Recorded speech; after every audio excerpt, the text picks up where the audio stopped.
There comes a moment in an INFJ's life when the wound they carried since childhood, the wound that shaped their choices, their silence, their self-doubt, finally breaks open in the right way. Not with chaos, not with collapse, but with an awakening so quiet and profound that the people around them don't understand what happened. They just feel the shift.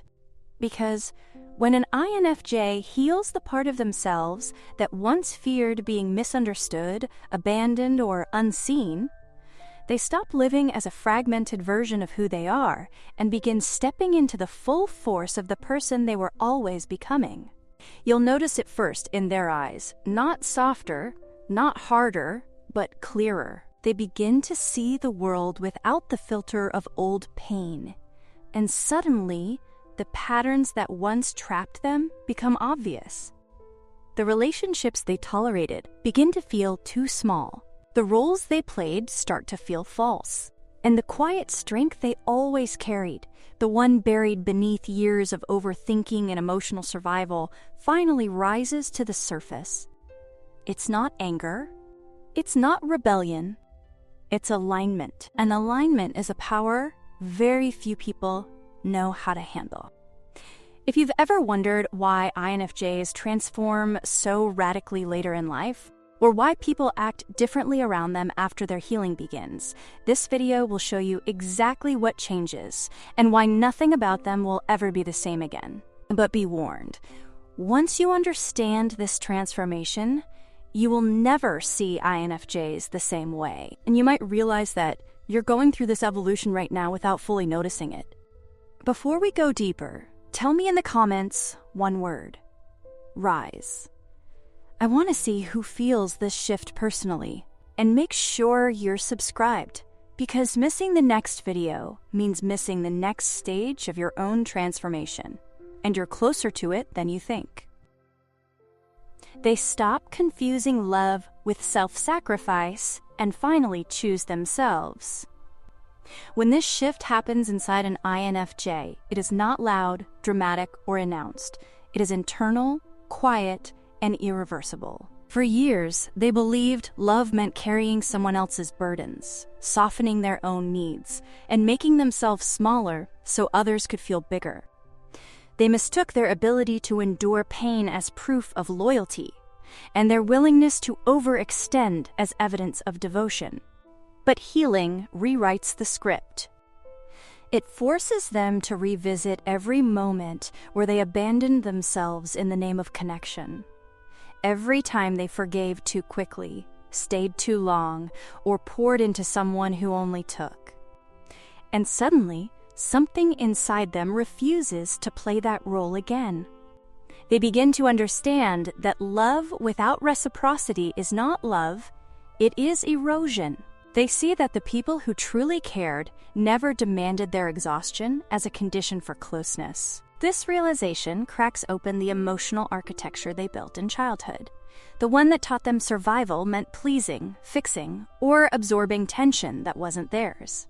As they heal, they begin choosing rest instead of rescue missions, honesty instead of silence, and distance instead of emotional acrobatics. They stop interpreting someone else's disappointment as their responsibility and stop viewing conflict as proof that they failed. Their empathy doesn't disappear, but it becomes selective, no longer distributed like an endless resource, but protected like something sacred. They start to feel the difference between giving from abundance and giving from depletion, and that difference becomes a compass. It guides them away from people who mistake their kindness for compliance and toward relationships that support their growth instead of consuming it. And because this transformation happens quietly, the world around them is caught off guard. Those who benefited from their self-sacrifice begin to feel the shift first. The INFJ no longer jumps to appease, no longer softens their boundaries to avoid discomfort, no longer absorbs emotions that don't belong to them. They begin to choose themselves, not as an act of rebellion, but as an act of truth. Their yes becomes meaningful. Their no becomes final. Their presence becomes intentional rather than obligatory. And this is where everything changes. When an INFJ finally stops equating love with self-forgetting, they start forming relationships based on authenticity, balance, and mutual respect. Their heart remains deep, but now it is discerning. They still love fiercely, but never at the cost of themselves. They realize their childhood coping mechanisms no longer serve their adult identity. This realization arrives slowly, like a truth that has been waiting patiently beneath years of survival instincts. For most INFJs, childhood required emotional strategies that made sense in environments where they felt unseen, misunderstood, or responsible for the emotional climate around them. They learned to stay quiet to avoid conflict, to sense moods before they shifted, to apologize just to keep peace, to hide their needs so no one could use them against them. These coping mechanisms were brilliant solutions for a child navigating unpredictability. They created safety, stability, and a sense of control in a world that often offered none. But as the INFJ grows older and begins their healing, they discover that these same strategies now confine them, restricting the expansion of the identity they've worked so hard to build. At some point, the INFJ notices the mismatch between who they are becoming and how they still operate. They realize silence no longer protects them, it isolates them. Overthinking no longer prepares them, it exhausts them. Hyper-awareness no longer keeps them safe, it drains their emotional energy. And pleasing others no longer secures love, it erases their authenticity. What once shielded them now limits them, shrinking their world to patterns that no longer feel like home. Healing forces them to confront the painful truth. They survived brilliantly, but they cannot thrive with the same tools that kept them afloat as children. The shift begins when they start questioning the reflexes they never noticed before. Why they shrink in conversations, why they avoid expressing needs, why they feel responsible for emotional atmospheres they didn't create. They begin noticing how often they default to the youngest version of themselves, the child who wanted harmony, safety, predictability. And in that moment, they finally see the difference between a survival instinct and a conscious choice. They begin to trade automatic responses for intentional ones, reclaiming power they didn't know they had relinquished. As they integrate this awareness, their world expands. They stop apologizing for existing. They stop filtering their feelings through the lens of, will this upset someone? They stop taking on responsibility for wounds that aren't theirs. Their voice strengthens not because they become louder, but because they become aligned with themselves, and with every step forward, the adult identity they've been suppressing begins to unfold. Confident, self-directed, intuitive, and no longer chained to outdated defenses. This transformation is subtle, yet profound. The INFJ stops living as who they had to be and finally becomes who they truly are. They stop seeking validation from emotionally unavailable people. The moment this shift happens, it feels like something inside the INFJ finally exhales after years of holding its breath. For so long, they were drawn, almost magnetically, to people who gave just enough warmth to spark hope, but never enough consistency to build trust. They chased crumbs of affection, mistaking unpredictability for passion and emotional distance for mystery. They offered empathy, loyalty, depth, and understanding to individuals who were never capable of reciprocating. Because a part of them believed that earning love from the hardest places proved their worth. It was a pattern rooted not in desire, but in childhood conditioning. A belief that love must be worked for, negotiated for, quietly suffered for. When healing begins, that illusion collapses. The INFJ starts noticing how exhaustion always follows these connections, how they feel drained, unseen, and emotionally starved while the other person walks away fuller, untouched, unchanged. They observe how often they became the emotional caretaker, the patient listener, the one who waited, forgave, and rationalized mismatched effort. Their healing teaches them the harsh truth. Emotionally unavailable people do not become available simply because you love them harder. The INFJ realizes they were pouring devotion into empty vessels, hoping it would eventually come back to them. It never did, because it never could. Once this awareness settles in, something remarkable happens. They shift from seeking validation outward to sourcing it inward. The silence of emotionally distant people no longer hooks them. It repels them. The hot and cold behavior that once created emotional adrenaline now feels childish and unattractive. They stop interpreting inconsistency as a challenge and start seeing it as a red flag. Their intuition, once clouded by old wounds, becomes razor sharp. They recognize emotional unavailability not as a puzzle to solve, but as a boundary to walk away from immediately. And with every step towards self-worth, they reclaim the energy they used to invest in people who couldn't meet them halfway. They begin gravitating toward individuals who show up, communicate clearly, and offer presence instead of promises. Their relationships transform from one-sided emotional labor into mutual exchange. They realize they never needed someone distant to validate them. They needed space to validate themselves. By the time they stop seeking approval from the unavailable, the INFJ becomes unavailable to anything less than real, consistent, emotionally grounded connection. They no longer chase, they choose, and that shift changes everything. They confront the root of their pain instead of avoiding it. This is the moment an INFJ's entire inner world begins to realign quietly, powerfully, irrevocably. For most of their life, they carried wounds they didn't name, emotions they didn't process, and memories they didn't fully revisit. They became experts at functioning through pain, smiling through disappointment, and turning emotional chaos into calm for everyone except themselves. Avoidance wasn't weakness, it was survival. Their young self believed that if they kept moving, kept giving, kept understanding, the hurt would eventually dissolve on its own. But it never did. It waited silent, patient below every relationship, every choice, every moment of self-doubt.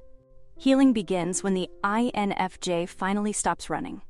Not because they want to, but because they can't continue carrying the weight unnoticed. Something forces a pause, burnout, heartbreak, betrayal, exhaustion.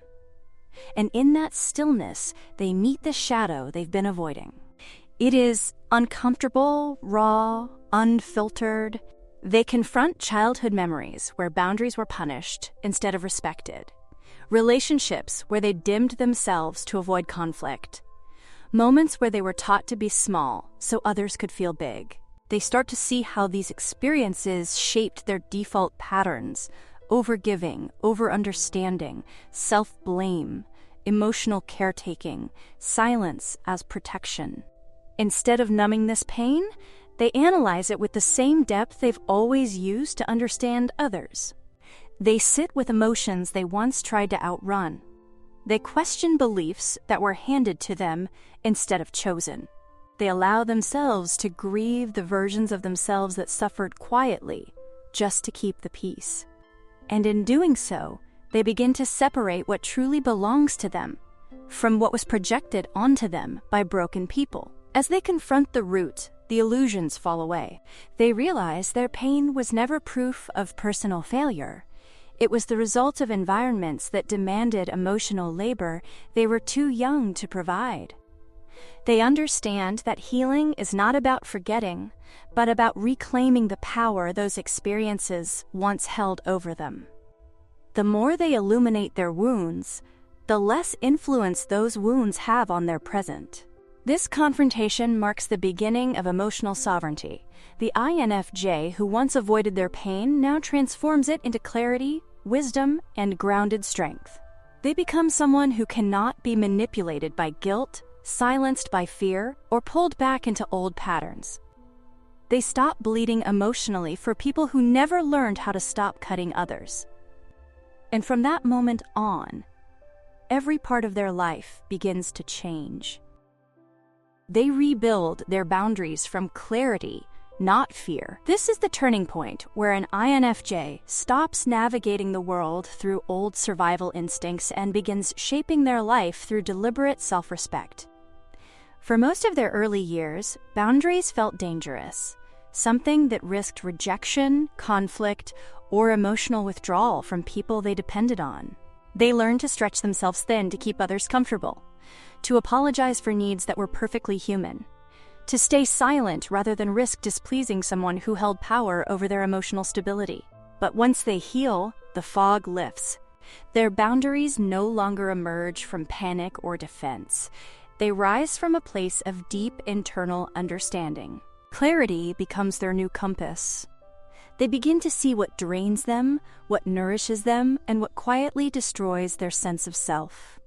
They notice the difference between someone who respects their limits and someone who only respects access.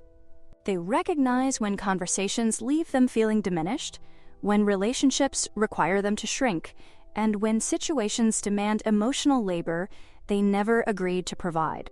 Instead of reacting impulsively or shutting down to protect themselves, they respond with intention. No stops being a fear-filled whisper.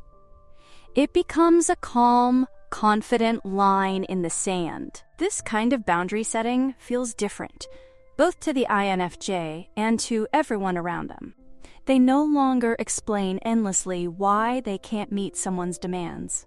They no longer stretch themselves just to maintain harmony. They no longer absorb guilt from people who misuse empathy as a tool of control. Their boundaries are not walls built from old wounds. They are doors that open and close based on alignment, reciprocity, and emotional truth. The INFJ no longer fears losing people, they fear losing themselves again. And this shift unsettles those who benefited from the old version of them. People who once relied on their availability feel the change immediately. The INFJ's presence becomes more intentional, their energy more selective, their voice steadier. They stop giving second chances to behavior that already revealed its pattern. They stop engaging in emotional negotiations with people who never intended to change. They stop protecting others at the cost of abandoning themselves. Rebuilding boundaries from clarity transforms them into someone grounded, self-assured, and unmistakably powerful. Their empathy remains, but it is no longer a weakness others can exploit. It becomes a focused, discerning force that protects their peace and elevates their relationships. The INFJ who emerges from this stage is not hardened, just finely aligned with their worth. They release the guilt that kept them over-explaining and over-giving. For most of their life, an INFJ's generosity wasn't just kindness, it was survival. They learned early that being helpful made them safe, that being agreeable made them accepted, and that giving more than they had kept the peace in environments where peace was fragile. Guilt became the invisible chain around their throat. Guilt for needing rest, guilt for setting limits, guilt for disappointing someone, guilt even for feeling hurt. And because that guilt felt like responsibility, they over-explained to avoid conflict and over-gave to avoid abandonment. Their worth became entangled with how much emotional labor they could provide. Healing changes that entirely. One day, quietly without ceremony, they realized the guilt was never theirs to carry. It belonged to the people who made them feel responsible for their moods, their reactions, their emotional storms. It belonged to those who benefited from an INFJ too intimidated to say no. It belonged to the dynamics that rewarded self-neglect and punished self-respect. And when the INFJ begins to see this truth, something monumental shifts inside them. They stop apologizing for existing. They stop explaining decisions that protect their well-being. They stop bending their identity just to keep someone else comfortable. Releasing guilt is not a single moment. It's a slow reclaiming of their mind. They feel the weight lifting as they say, "I can't," without compensating for it. They feel their nervous system relax as they walk away from conversations designed to drain them. They feel strength growing in the space silence once felt dangerous. And as this transformation deepens, the INFJ notices how differently the world responds. People who loved them genuinely feel relieved, finally seeing the INFJ take care of themselves. People who relied on their guilt feel threatened, irritated, even shocked, because their supply of emotional compliance has vanished.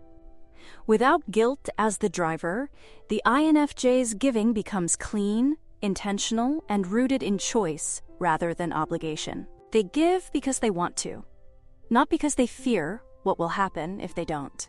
They help when it feels aligned, not when they feel cornered. They express themselves without crafting long explanations designed to soothe others. They start valuing their peace over appearing nice. This release creates a new version of them, lighter, clearer, and profoundly self-owned.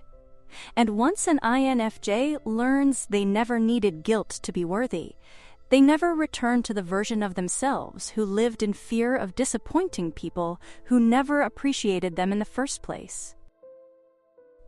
When an INFJ releases the weight they were never meant to carry, their world shifts in ways most people don't expect. They become clearer, calmer, and harder to influence. The version of them that once overgave, over-explained, and over-apologized fades into memory, replaced by someone grounded, discerning, and quietly powerful. Healing doesn't make them colder.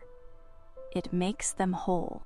And once they reach that point, their presence becomes unmistakable, peaceful, unshakable, and impossible to manipulate.